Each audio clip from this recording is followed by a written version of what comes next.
संग रहे तो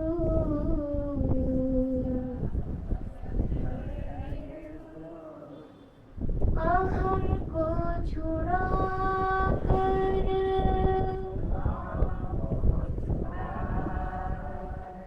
खाली हमें कर दिया आदम की निष्ठा से। अब मुझको भर दिया इसी में की मस्ती में जीवन बिताए। तेरी महिमा सतगुरु वर्णने न जाए। सदा संग रहे तो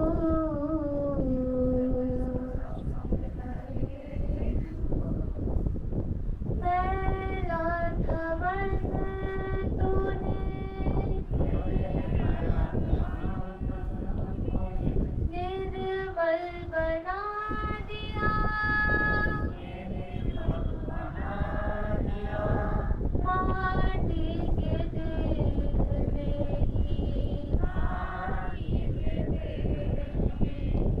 हीरा जला दिया। तेरी रहमतों के हरदम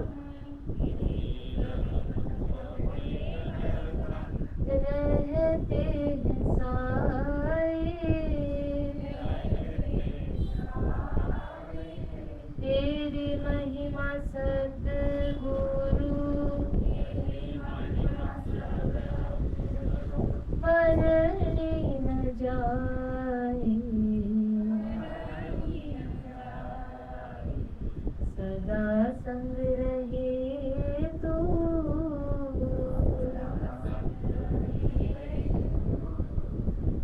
अंधेरा था जन्मों का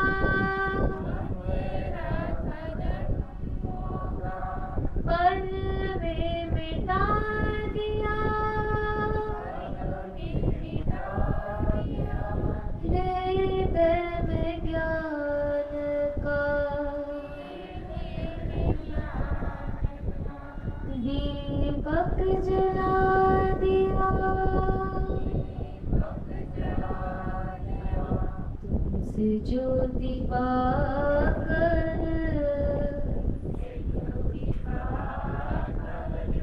हम भी जगमगाए।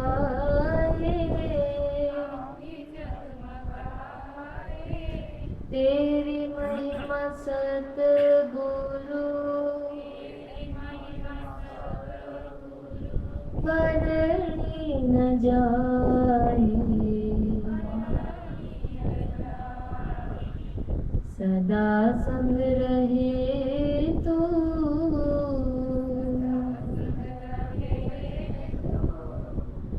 कर कई देखे कहीं चैन ना आया।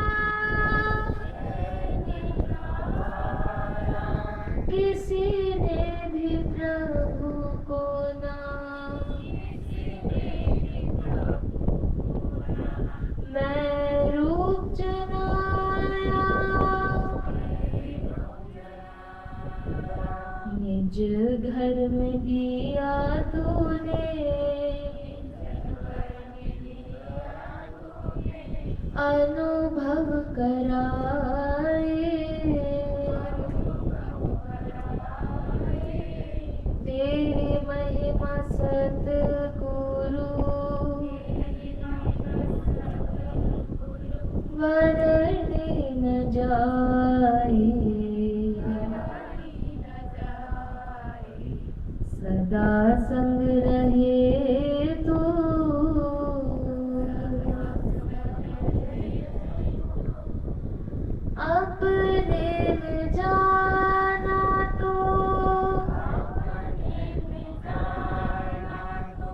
जग में है माना, कोई भी मुझे अब ना लगता पराया। आत्म रूप में तू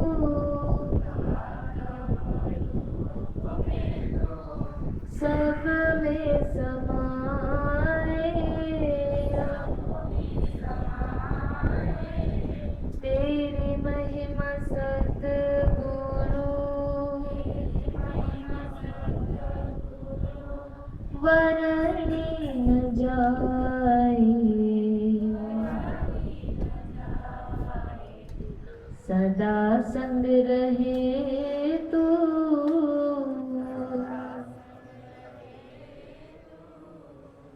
सब में रहो फिर भी, सबसे हो न्यारे, सभी भक्तों को तुम लगते हो प्यारे। तेरी लीला जानब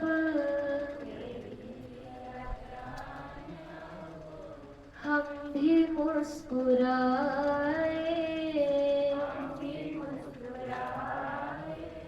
तेरी महिमा सतगुरु वर्णि न जाए। सदा संग रहे तू, लाइट उसको श्वासों में समाए, तेरी महिमा सतगुरु वर्णि न जाए। सदा संग रहे तू,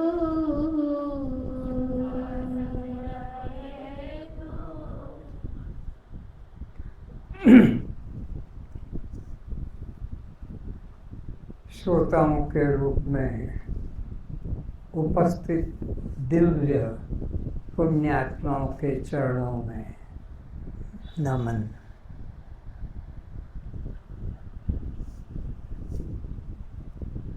श्रोता वक्ता ज्ञान निधे, कथा राम की गोर, किमि समझे वे जीव जड़, कली मल ग्रसित देवो।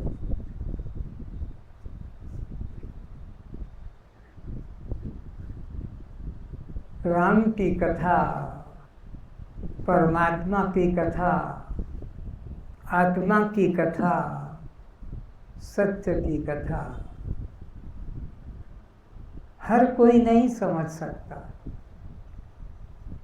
जो कामी है, लोभी है, मोही है, क्रोधी है, काम क्रोध लोभ मोह में जो ग्रसित है,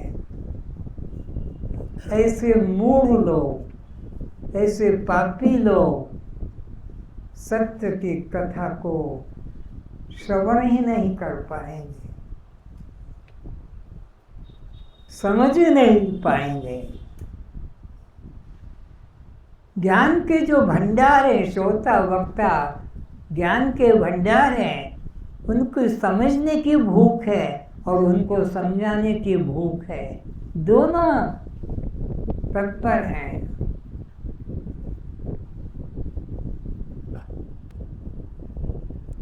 यहाँ अष्टावक्र जी पूर्ण गुरु है। श्रोत्रिय और ब्रह्मनिष्ठ दो उपाधिवान को पूर्ण गुरु कहते हैं। और श्रोताओं के रूप में राजा जनक है, जिसे गुरु की 2 उपाधि है, श्रोत्रिय ब्रह्मनिष्ठ। सद शिष्य की भी उपाधि है, साधन चतुष्ट।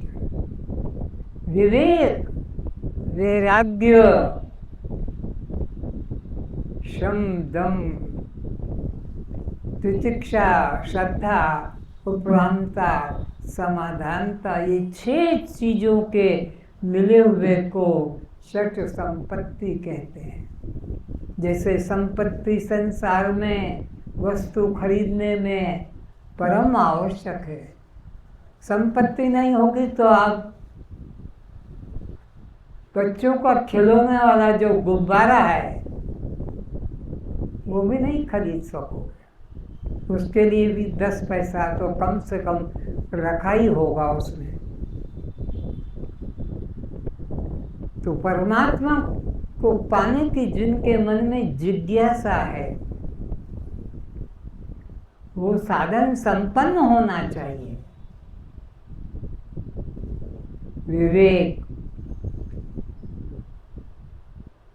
वैराग्य, षट्संपत्ति और मुमुक्षुता, ये अधिकारी शिष्य की योग्यता शास्त्र में बताई है। ये 4 योग्यता वाला ब्रह्म ज्ञान श्रवण का अधिकारी है, समझने का अधिकारी है, पाने का अधिकारी है। जिसके पास में विवेक नहीं, जड़ चेतन का जिसके पास में विवेक नहीं,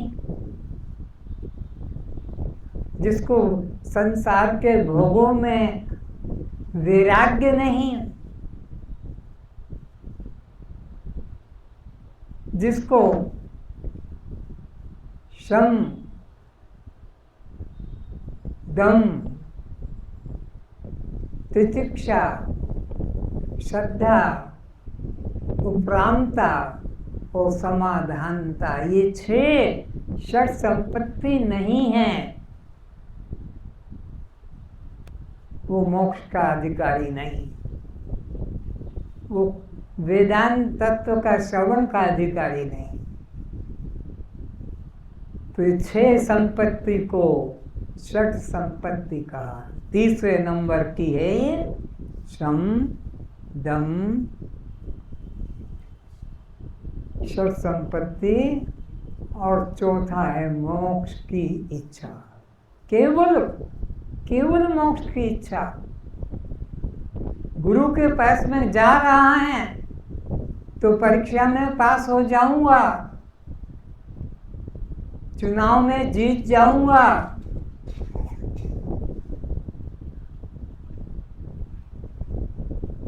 डिग्री मिल जाएगी, लड़का हो जाएगा, शादी हो जाएगी,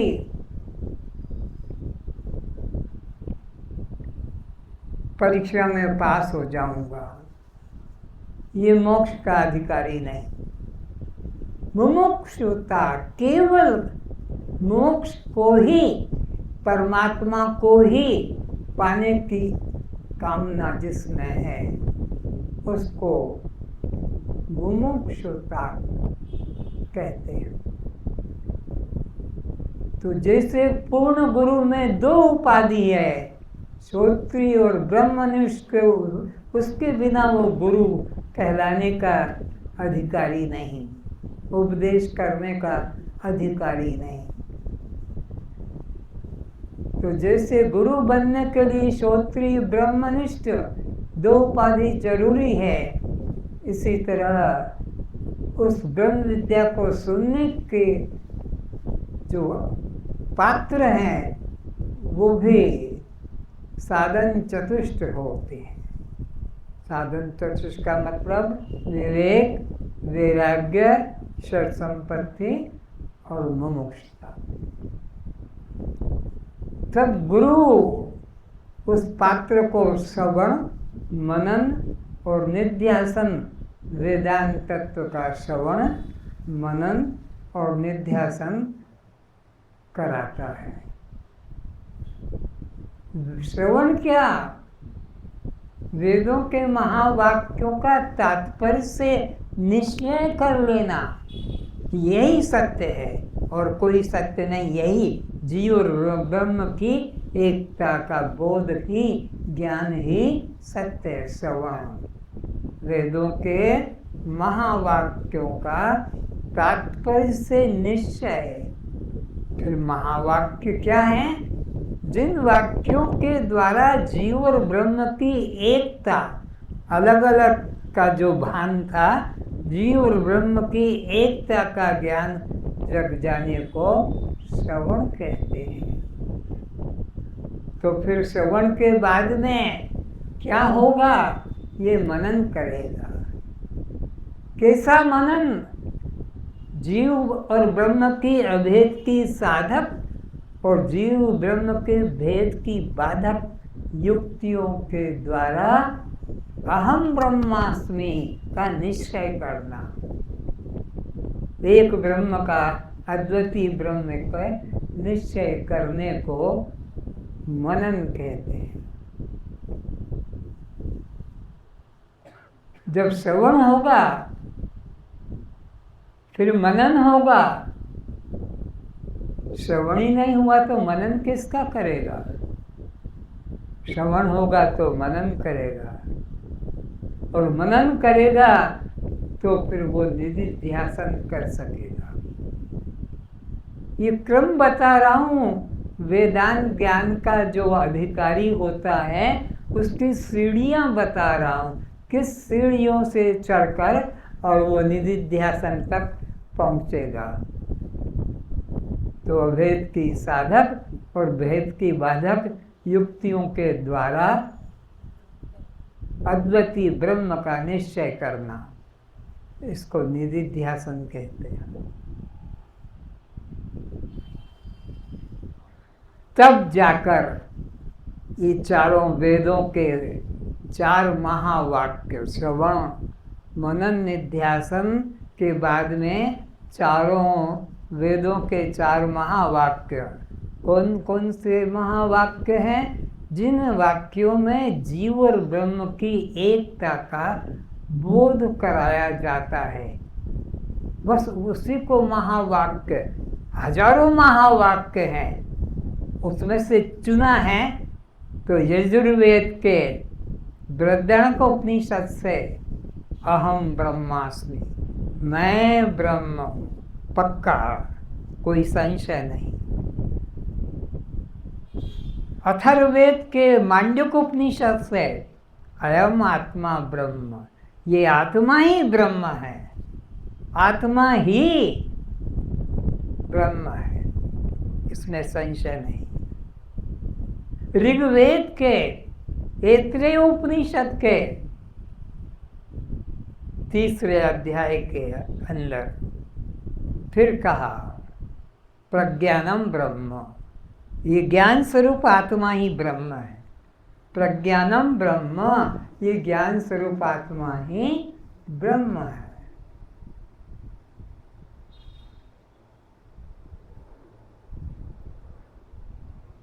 अब सामवेद के छांदोग्योपनिषद के 6ठे अध्याय के 8म प्रपाठक का 7वां मंत्र, ये गुरु का उपदेशात्मक महावाक्य है, तत्त्वमसि।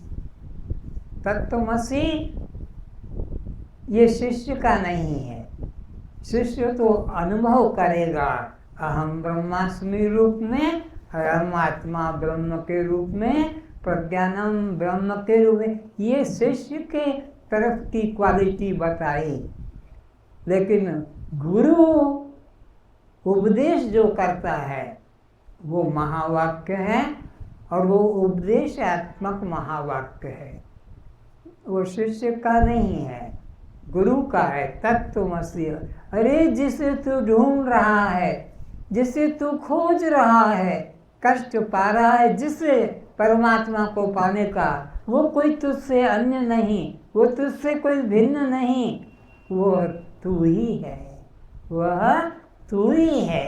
ये शिष्य को गुरु उपदेश करता है। गुरु पात्र को देखकर और फिर कहता है वह तू है जिसे तू खोज रहा है। तो यहाँ पर अष्टावक्र, गीता में अष्टावक्र जी पूर्ण गुरु हैं। अष्टावक्र जी पूर्ण गुरु हैं और उसका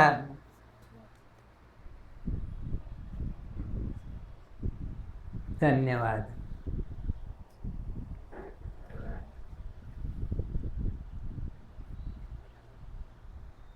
और शिष्य साधन संपन्न है। शिष्य के पास, जनक के पास विवेक भी है, वैराग्य भी है, षट संपत्ति भी है, मुमुक्षुता भी है। तब जाकर सोने में सुगंध आ जाती है। गुरु भी श्रोत्री ब्रह्मनिष्ठ और साधक भी साधन संपन्न, विवेक वैराग्य षट मुमुक्षुता।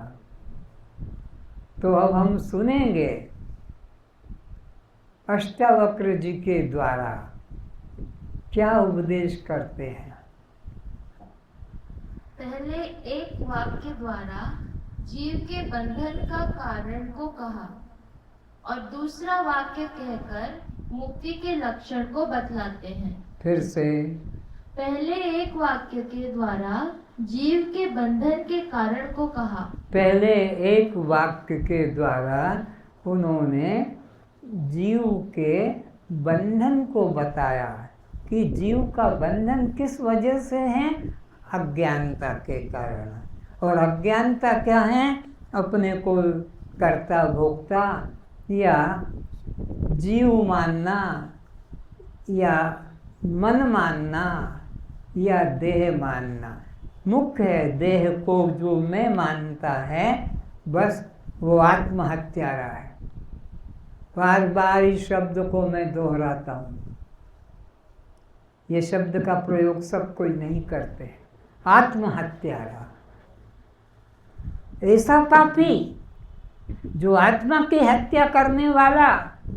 और जो आत्मा कैसी है, न शस्त्र से कटती है, न अग्नि से जलती है, न पानी से भीगती है, न पवन से सूखती है, ऐसी अमर आत्मा।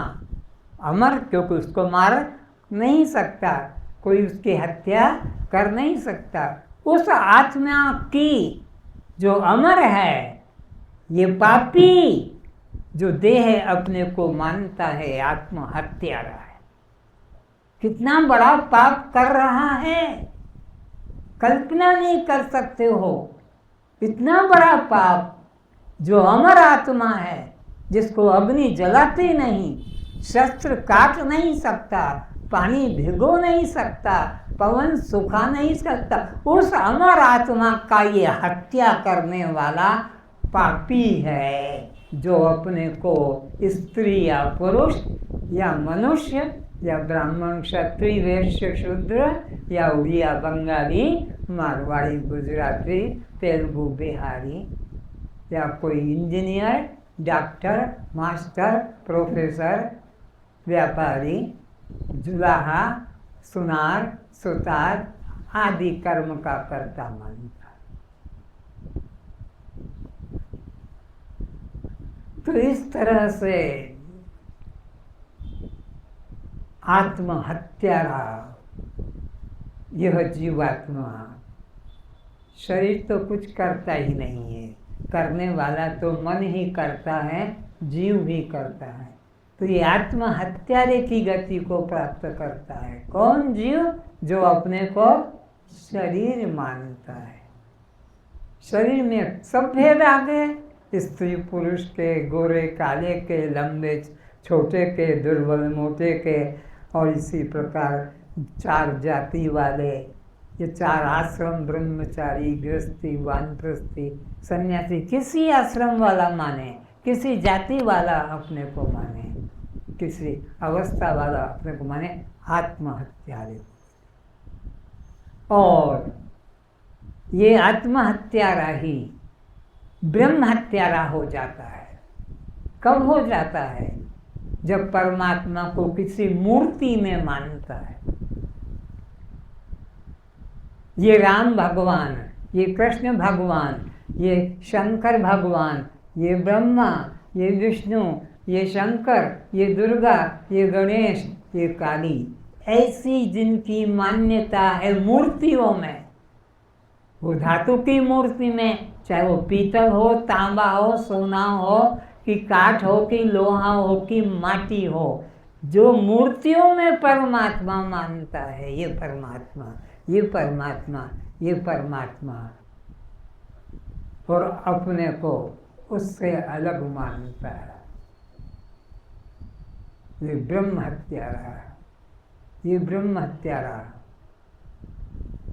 तो गुरु भी श्रोत्री ब्रह्मनिष्ठ होना चाहिए। खुद ने अनुभव किया है ब्रह्म का, अहम ब्रह्मास्मि रूप में, और शिष्य को भी तत्वमसि के रूप में उपदेश करने में जो समर्थ है, जो शक्ति रखता है शिष्य को तत्वमसि के रूप में, वही सच्चा सद्गुरु है। तो यहाँ जनक जी और अष्टावक्र जी के बीच में चर्चा चल रही है। जब जीव अनात्म पदार्थों में तादात्म्य कर अपने को नाम रूप जाति आश्रम वाला मान लेता है, जब ये जीव अनात्म पदार्थ, चाहे घर की संपत्ति हो कि कोई बाहर की संपत्ति हो, उसमें तादात्म्य है, कार मेरी, मकान मेरा, लड़की मेरी, पति मेरा, पत्नी मेरी, ये मेरा मेरा करके तादात्म्य एकत्व भाव कर लेता है, तब क्या होता है? तभी इसको बंधन होता है। क्या होता है? तभी इसको बंधन होता है। जीव को बंधन देने वाला और कोई नहीं। ईश्वर ने किसी जीव को बंधन में नहीं डाला, और ईश्वर भी किसी को बंधन से मुक्ति दिलाने वाला नहीं है। अपने अज्ञानता से जीव बंधन को प्राप्त होता है, और गुरु उपदेश से ही, अन्य से नहीं, गुरु उपदेश से ही वो मुक्ति का अनुभव करता है। ईश्वर ने बंधन में भी नहीं डाला, तो ईश्वर किसी को मुक्ति भी नहीं दिलाता है। ये जीव अपने स्वरूप के अज्ञान से बंधन को पाता है, और गुरु के उपदेश से स्वरूप का ज्ञान हो जाने से कि मैं असंग दृष्टा साक्षी चैतन्य आत्मा हूँ, बस इसमें मुक्त होता है। इसके लिए कोई कर्म, बड़े कठिन तपस्या, कोई व्रत उपवास, कोई त्याग बाहर का करने की जरूरत नहीं। बस अपने इस चमारी बुद्धि से निकाल कर, चमारी बुद्धि का मतलब है चमड़े को जो मैं मान रखा, गोरा काला, स्त्री पुरुष, ये चमारी बुद्धि है। तो इसका भाव बस त्याग हो जाए, यही मुक्ति है।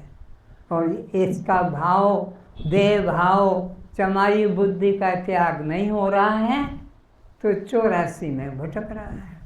आकर 4 स्वेदज अंडज उद्भिज जरायु, आकर 4 और फिर लक्ष्य 84। ये चमारी बुद्धि वाला ये स्त्री, ये मनुष्य, गोरा काला, जवान बालक, बूढ़ा, ब्रह्मचारी, गृहस्थी, वानप्रस्थी, सन्यासी, आकर 4 लक्ष्य 84 लाख योनियों में भटक कर यहाँ आकर बैठे हो। यहाँ का मतलब रमेश के मकान में नहीं, बापू के मकान में नहीं, इस मकान में। ये मकान जो है आकर 4 लक्ष्य 84 लाख योनियों का सब ने कष्ट भोगा है, जितने बैठे हैं। 84 लाख योनियों में घुसे हो और वहां से दुखी होकर मरे हो, किसी में सुख नहीं मिला। 84 लाख योनियों में घुसे हो और दुखी होकर निकले हो। 9 लाख प्रकार के तो जल में मगरमच्छ, कछुआ, जलहस्ती की तरह रहे। 9 लाख समुद्र में, नदियों में, तालाबों में, पोखरी में 9 लाख प्रकार के उसका कष्ट भोगा है। तुम्हें याद नहीं, तुम भूल गए हो, लेकिन जो सद्गुरु हैं, त्रिकालदर्शी हैं, वो जानते हैं। 10 लाख प्रकार के आकाश में उड़ने वाले पक्षियों में तुम घुसे हो। कोई एक भी ऐसा नहीं कि चील, कौवा, कि तोता, कि कबूतर या पक्षी न बनाओ। और वहाँ का भी कष्ट भोगा है। किसी ने गोली मारी, किसी ने तीर मारा, किसी ने पिंजरे में बंद किया और आग में पकाया, तेल में छाना और पेट में भर दिया। तुमको तेल में छान के, अभी पकौड़ी तेल में छानते हो, अभी दही बड़ा बनाना है, इनको जैसे तुमको छाना गया जब तुम 10 लाख प्रकार के पक्षियों में थे। वहां का कष्ट होगा। पिंजरे में तुम्हें रखा, जब मर्जी आती थी खाने को कुछ दाना डाल देते थे पिंजरे में, नहीं तो भूखे ही पड़े रहते। कौन तुम्हारी मन की दशा को देखता था तब कि मुझे पानी तो दे दो, अरे मुझे थोड़ा अन्न का दाना तो दे दो। तुम खा लो पका पका के अच्छी तरह से, मेरे बारे में नहीं सोचा। 11 लाख जमीन के अंदर बिल बना कर रहे हो। चूहा कहो, सांप कहो, अजगर कहो, उसमें रहे हो और वहां भी कष्ट पाया है।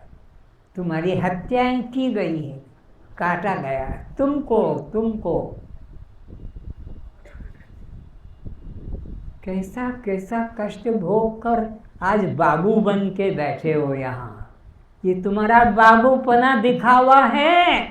फिर कुत्ते बनोगे, फिर बाघ बनोगे, फिर हाथी घोड़ा बनोगे, सांप सुअर बनोगे, अगर अपने को चमारी बुद्धि से मुक्त नहीं किया, अपने को देह भाव से मुक्त नहीं किया और अपने को आत्म भाव में स्थित नहीं किया, तो आकर 4,84,000 जोनि भ्रमत यह जीव अविनाशी, फिर भटकना पड़ेगा। इसलिए सावधान रहो। ये बार बार मौका नहीं मिलता है मनुष्य जीवन का। 83,99,999 योनियां व्यतीत कर देने के बाद, दुख भोग लेने के बाद, कब हुक करी करुणा नर देही, वो ईश्वर दया करके 84 लाख योनियों के बाद ये जीवन देता है। कब हुक करी करुणा नर देही, बड़े भाग्य मानुष तन पावा। जिसको पाने के लिए सुर देवी देवता तरस रहे हैं कि कब हमको ये मानव जीवन मिले और हम किसी गुरु की शरण में जाकर और अपना कल्याण कर लें। वो पछता रहे हैं। ये देवी देवता पहले मनुष्य थे लेकिन भोगों में आसक्त थे, किसी गुरु की शरण में नहीं गए, भोगों में रमण करते रहे, अब भटक रहे हैं, अब पछता रहे हैं कि हे प्रभु और हम अब भोगों में नहीं भटकेंगे, अब हमारा उद्धार कर दो, किसी सद्गुरु से मनुष्य जीवन में मिलन करा दो, तब हमारा कल्याण हो जाए। कब हुक करी करुणा नर देहि, बड़े भाग्य मानुष तन पावा। ये सरल बात मत समझो, ये सहज बात मत समझो। 83,99,999 योनियां व्यतीत हो जाने के बाद कब हुक करी करुणा नर देहि, ये एक बार मौका फिर दिया दयालु परमात्मा। अच्छा, अब एक बार फिर मौका देता हूँ और तुम इसमें जाकर किसी श्रोत्रिय ब्रह्मनिष्ठ गुरु की शरण में ज्ञान को प्राप्त कर लेना, तो तुम आवागमन के चक्र से मुक्त हो जाओगे। इस प्रकार से जो है यह जीवन प्राप्त हुआ है। कितना मुश्किल है और बात कितनी सी, ये चमारी बुद्धि को निकाल दो, कल्याण हो गया। न योग, न यज्ञ, न जप, न तप, न पूजा, न पाठ, न तीर्थ, न मंदिर, न भजन, न कीर्तन, न कोई स्वाध्याय। केवल ये चमारी बुद्धि से, इस चमारपने से निकल जाओ, इस चमड़े के देह के अहंकार से अपने को अलग कर लो कि यह देह में नहीं, ये तो पिता माता की गंदी धातु, पिता माता की गंदी धातु। मासिक धर्म में स्त्री को भी नफरत होती है और वीर्यपात होने से पुरुष को भी नफरत होती है। जब तक उसका साफ नहीं करेगा उसको बेचैनी बनी रहेगी। इसलिए अति अधम शरीर, इस मनुष्य शरीर को अति अधम कहा, थोड़ा भी नहीं कहा। अति निकृष्ट से अति निकृष्ट, इस तरह से ये तो करना कितना साधन छोटा बता दिया। देहात्म भाव का त्याग कर दो कि ये शरीर में नहीं, ये पिता माता के रजवीर का जो परिणाम है, शरीर में नहीं। मैं तो अशरीरी आत्मा, मैं तो दृष्टा आत्मा हूँ। ये दृश्य है, ये दृश्य है, दिखाई पड़ता है और मैं देखता हूँ। ये जानने में आता है और मैं जानता हूँ। तो जो जानने में आए, जो दिखाई पड़े और जो मेरा कहलाए, वो मैं कभी नहीं हो सकता। जो मेरा कहलाए वह मैं कभी नहीं हो सकता। कल भी तुमसे नाम कहलाए थे कि उन वस्तुओं के नाम बताओ जिनको तुम मेरा कह देते हो, सहज में मेरा। आज फिर वही बात पूछ रहा हूँ, क्योंकि तुम्हारी बुद्धि वहीं से निकलेगी, मेरा में से। तो किन किन को तुम मेरा कहते हो, जरा एक एक नाम बोलो, देरी मत करो। सारा जीवन तो उसी में घुसा के रखा है, ये मेरा, ये मेरा, ये मेरा, ये मेरा, ये मेरा, ये मेरा। सारा दिन, सारा जीवन यही चमारी बुद्धि में खटाते रहते हो और यहाँ बड़े सभ्य बन जाते हो, बोलना नहीं आता। तो कौन कौन को मेरा कहते हो? देरी मत करो। हाथ मेरा, जिसको भी मेरा, पाँव मेरा, जूता मेरा, कुत्ता मेरा, घर मेरा, पति मेरा, पिता मेरा, जिसको भी, पद मेरा, ये तो मेरा हो गया। अब इसी मेरा को, जिसको तुमने घोषणा की है कि ये मेरा, अब उसी को बदल के बोल दो कि यह मैं हूं, यह मैं हूं, बदल के बोलो। कुत्ता मेरा, बदल के बोलो। मैं के साथ में, मैं के साथ में बदल के बोलो। क्या बोलोगे? जोर से। पर ये लज्जा का विषय है। जूता मेरा, पर इसको मैं के साथ बदल के बोलो। मैं जूता, लज्जा की बात, ऐसा बोलना।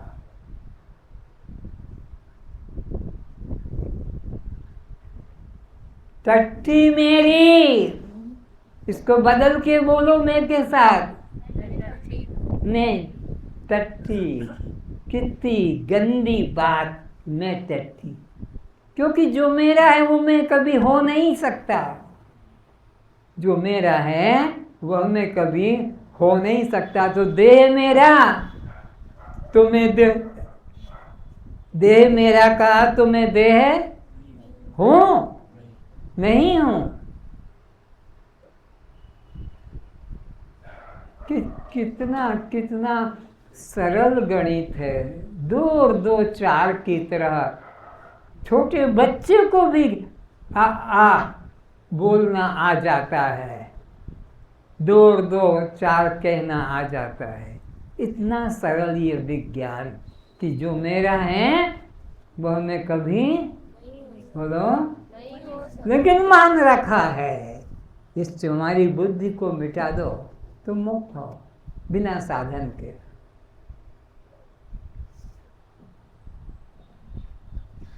तो चलो, जब जीव विषयाकार न होकर किसी सद्गुरु की कृपा से अपने को देहाध्यास से मुक्त कर अपने को दृष्टा साक्षी आत्म स्वरूप जान लेता है। फिर से बोलो। जब जीव विषयाकार न होकर, जब जीव घड़ी, पंखा, मोटर, गाड़ी, स्त्री, पुरुष, मकान, इस विषयाकार न होकर और किसी सद्गुरु की कृपा से अपने को देहाध्यास से मुक्त कर, अपने को मैं देह हूँ मानने से, मैं स्त्री हूँ मानने से, मैं पुरुष हूँ मानने से, मैं पिता हूँ मानने से, मैं पत्नी हूँ मानने से अपने को जो अलग कर लेता है देहाध्यास से, जो अलग कर लेता है कि यह मैं, जिसको मेरा मेरा कहा वह मैं कभी अज्ञानता से, ये जो मेरा कहते हो ये अज्ञानता से कहते हो कि ज्ञान से? कुत्ता मेरा ये अज्ञानता से है, जूता मेरा अज्ञानता से है, मकान मेरा क्या है मेरा? उसमें कुछ भी मेरा नहीं है, लेकिन अज्ञानता से। तो अज्ञानता से जिसके साथ में तारतम्य बुद्धि करी है उससे छोड़ दो कि ये मैं इटा मुँह नू है, इटा मुँह नू है, यह मैं नहीं हूँ। इटा मोर नू है, इटा मोर नू है, ये मेरा, बस इतना सा। मैं हूँ बंधन, मैं नहीं तो मुक्त। आगे। जब जीव विषयाकार न होकर किसी सद्गुरु की कृपा से अपने को देहाध्यास से मुक्त कर अपने दृष्टा साक्षी आत्म स्वरूप को अपना होना जान लेता है। तो किससे अपने को देहाध्यास से मुक्त कर लेती है? शरीर में इससे मुक्त कर ले। और मैं कौन हूँ फिर? जब मैं शरीर ये दृश्य में नहीं तो मैं इसको देखने वाला, जानने वाला, मैं तो दृष्टा आत्मा हूँ। तो दृष्टा हमेशा दृश्य से दूर होता है, दृष्टा दृश्य से पृथक होता है। दृष्टा अमर आत्मा है और दृश्य मरणशील विकारी शरीर है। दृश्य मरणशील विकारी 84 में भटकने वाला है देहाध्यास, और मैं देह को देखने वाला, देह को जानने वाला दृष्टा साक्षी आत्मा। यह जीव तत्काल ही मुक्ति को प्राप्त कर लेता है। फिर इसके लिए कोई और योनि में जाने की जरूरत नहीं कि देवता बनूंगा तब मुक्त हो पाऊंगा। नहीं नहीं, या 4 धाम की यात्रा करूंगा तब मुक्त होऊंगा। नहीं नहीं, 68 तीर्थ में भटकूंगा तब मुक्त होऊंगा। नहीं नहीं, सप्तपुरी जाऊंगा तो मुक्त होऊंगा। ऐसा कुछ भी करने की जरूरत नहीं। बस देह में से मैं भाव को हटा दो कि ये देह में नहीं हूँ, मैं तो देह को देखने वाला, जानने वाला दृष्टा आत्मा हूँ। जीव के बंधन का कारण देह को मैं मानना है। बस, जीव के बंधन का कारण क्या है? देह को, क्या? स्त्री पुरुष, देह को, गोरा काला, जवान बालक बूढ़ा, देह को, ब्रह्मचारी गृहस्थी हूँ, वानप्रस्थ हूँ, सन्यासी हूँ इत्यादि।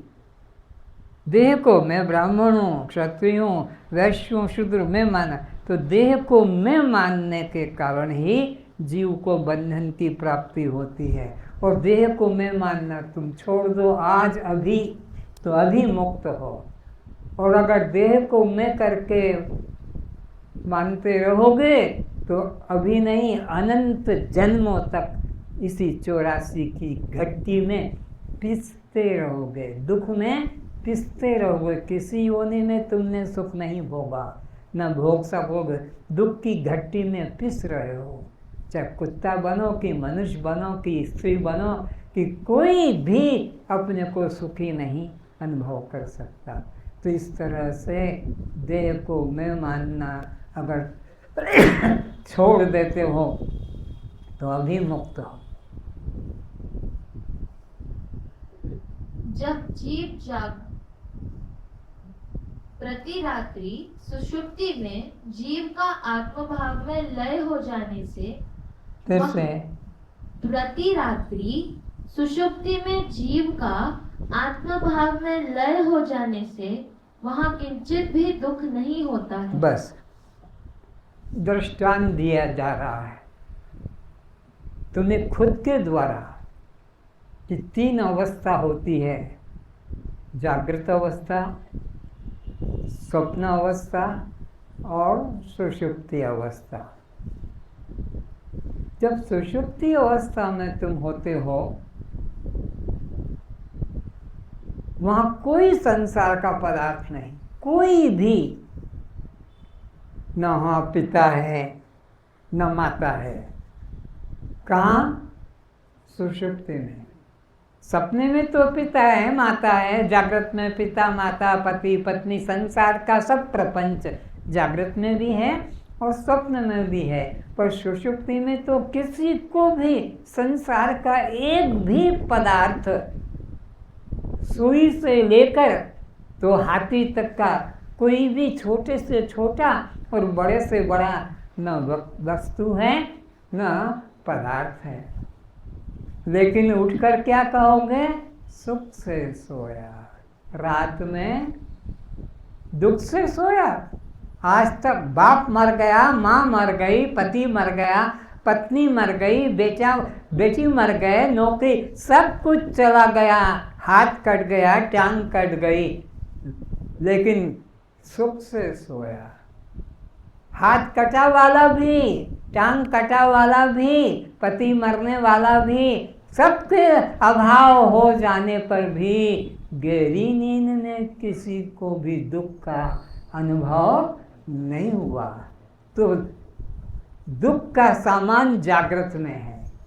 सारा संसार ये दुख देने वाला है, सपना भी दुख देने वाला है, पर सुषुप्ति में कोई पदार्थ नहीं और दुख का अभाव है, दुख वहाँ नहीं है। फिर से प्रति रात्रि सुषुप्ति में जीव का आत्मभाव में लय हो जाने से, किसमें लय हो जाता है? जीव का देह भाव से हटकर आत्म भाव में लय हो जाता है। गहरी नींद वाला व्यक्ति अपने को स्त्री पुरुष कभी नहीं मानता, चाहे जितना दुख अशांति गरीबी हो, लेकिन गहरी नींद में कुछ भी नहीं है, कोई भी पदार्थ नहीं है, लेकिन सुख का अभाव भी नहीं है। तो सुख के लिए पदार्थों की जरूरत, बोलो बोलो, अगर होती तो गहरी नींद में तो कोई भी पदार्थ नहीं, किसी को भी सुख नहीं मिलना था, लेकिन किसी ने दुख का भी अनुभव नहीं किया। कहाँ? गहरी नींद में। तो गहरी नींद में आत्मा है। बिना विषय के वहाँ सहज आनंद की अनुभूति होती रहती है। वहाँ जीव के द्वारा जागृत के ग्रहित सभी देहाभिमान छूटकर एक रस आनंद का ही अनुभव होता है। फिर से वहाँ जीव के द्वारा जागृत से ग्रहित, जागृत कहो, स्वप्न कहो, उसमें तुमको कितना भी सामान तो संपत्ति मिल गई हो, पद प्रतिष्ठा, लेकिन गहरी नींद में ये सब वहाँ कुछ भी नहीं होता है, फिर भी दुख कितना आश्चर्य है। जागृत में तुम्हें बहुत कुछ मिला, सपने में बहुत कुछ मिला, सुषुप्ति में कुछ भी नहीं मिला, किंतु दुख भी नहीं मिला। और जागृत में बहुत कुछ मिला, सपने में बहुत कुछ मिला, फिर भी सुख नहीं मिला। सब कुछ मिला, मन चाह पदार्थों को संग्रह भी किया ईमानदारी से, बेईमानी से, लेकिन सुख नहीं मिला। पढ़ो। जागृत से ग्रहित सभी देहाभिमान छूटकर एक रस आनंद की ही अनुभूति होती है। कब? सुषुप्ति। सुषुप्ति अवस्था में एकमात्र आनंद की अनुभूति होती है। जागृत का कोई भी पदार्थ अभिमान नहीं होता है। जब जीव जागृत अवस्था में आता है तब सभी विषय संबंध, पद, संपत्ति, संतान आदि होने पर दुख के अलावा कुछ नहीं मिलता। और जब सुषुप्ति का अनुभव क्या था कि रात में सुख से सोया, कुछ पता, जबकि वहाँ कुछ नहीं था, जबकि वहाँ जिन जिन पदार्थों में हमने सुख बुद्धि कर रखी थी, गहरी निद्रा में एक भी पदार्थ वहाँ नहीं था। और क्या अनुभव किया कि रात को मैं सुख से सोया, और जागृत होते ही उन पदार्थों में हमने ममता कर ली, ये मेरा, ये मेरी, ये मेरे, लेकिन सुख का लेश भी प्राप्त नहीं हुआ। सब कुछ मेरा मेरा करके बना लिया। जागृत में सब पदार्थों को हवाई जहाज मेरा बना भी लोगे, सपने में भी बना लोगे, कार मोटर बंगला भी बना लोगे, पति पत्नी बेटा बेटी सब कुछ बना लोगे जागृत स्वप्न में, लेकिन सुख का लेश भी प्राप्त नहीं होता। और गहरी निद्रा में कोई भी पदार्थ नहीं होता, लेकिन दुख का लेश भी वहाँ नहीं होता। जब जीव जागृत अवस्था में आता है तब सभी विषय संबंध, पद, संपत्ति, संतान आदि होने पर दुख के अलावा कुछ नहीं मिलता है। तो जागृत में क्या मिलता है? जो जो तुमने पदार्थ चाहा वो सब मिल जाता है, लेकिन सुख नहीं मिलता। और सुषुप्ति में कोई भी पदार्थ नहीं होता, फिर भी दुख नहीं, तो सिद्ध हो जाता है कि सुख के लिए पदार्थों की जरूरत नहीं है। जीव को जन्म से लेकर मृत्यु पर्यंत जो कुछ पिता माता से, परिवार से, समाज से प्राप्त हुआ है, वह सब मैं नहीं और वह सब मेरे नहीं। फिर से जीव को जन्म से लेकर मृत्यु पर्यंत जो कुछ पिता माता से, परिवार से, समाज से प्राप्त हुआ है, वह सब मैं नहीं, वह मेरे नहीं। वो सब मैं नहीं हूँ और वो मेरे भी नहीं है। जबकि रात दिन उसी को हम मैं और मेरा बनाने में लगे रहते हैं और दुख से छूटते नहीं। इतना निश्चय कर लेने मात्र से समस्त अनात्मा अभिमान का विचार त्याग कर एक दृष्टा साक्षी भाव को ग्रहण कर लेता है। इसी वाक्य को फिर श्रवण करो, अंतिम वाक्य होगा ये। क्या? ये सब मैं नहीं और ये सब मेरे नहीं। ये पक्का कर लो कि जिन जिन को मेरा या मेरी कहा, कोई भी पदार्थ में नहीं कि वो मेरे नहीं। इतना निश्चय कर लोगे तो तुम दुख से मुक्त हो जाओगे। लेकिन तुम दुखी क्यों हो कि जो मैं नहीं उसको मेरा मान लिया, जो मेरी नहीं उसको मेरी मान लिया, जो मेरे नहीं उसको मेरे मान लिया। तो मेरा, मेरी और मेरे से जो ममता हटा देता है वो दुख से मुक्त हो जाता है। उसे दुख छू नहीं सकते। दुख उन्हीं को छूता है जिन्होंने कि मेरा किसी को माना है, मेरी किसी को मान लिया या मेरे किसी को मान लिया, यही रोते रहेंगे, रो रहे हैं और इनका कल्याण नहीं होगा। कल्याण उन्हीं का होगा जो साधन संपन्न होकर गुरु की शरण में जाते हैं और अपने को देह भाव से, जीव भाव से और कर्ता भाव से, देह भाव, जीव भाव, कर्ता भाव तीनों निकाल दो, तुम ब्रह्म रूप हो। देह नहीं, आत्मा हो, और कर्ता भोक्ता नहीं, साक्षी आत्मा। बस इतना आज चाहिए। ओम शांति। ओम पूर्णमदः पूर्णमिदं पूर्णात् पूर्णमुदच्यते पूर्णस्य पूर्णमादाय पूर्णमेवावशिष्यते। ओम सहना भवतु सहनो भुनक्तु सह वीर्यं करवावहै तेजस्विनावधीतमस्तु मा विद्विषावहै। ओम शांति शांति शांति।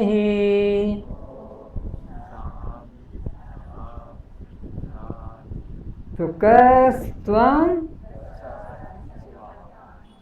ये आपने जो उत्तर दिया ये वाणी का है कि हृदय का है? हृदय से ऐसा मानोगे तो सचमुच तुम मुक्त हो, कल्याण हृदय से। और खाली वाणी से रटकर तोते की तरह बोल दिया तो कल्याण कभी नहीं होगा। तो जन्म मरण किसका? वाणी से कि हृदय से? भूख प्यास किसको? तो वाणी से कि हृदय से? सुख दुख किसको? वाणी से कि हृदय से? और बंध मोक्ष किसको? कस्त्वं। तो जब मैं चलती हूँ परमात्मा ही चलते हैं, ये बात दोहराना है। जब मैं देखती हूँ परमात्मा ही, जब मैं सुनती हूँ, जब मैं बोलती हूँ, जब मैं खाती हूँ, जब मैं सुनती हूँ, जब मैं पीती हूँ, जब मैं सोती हूँ, जब मैं उठती हूँ, तो फिर जन्म मरण किसका? सुख दुख किसको? बंध मोक्ष किसको? कस्त्वं। प्रसाद ले और अपने अहंकारी घर में प्रवेश करे।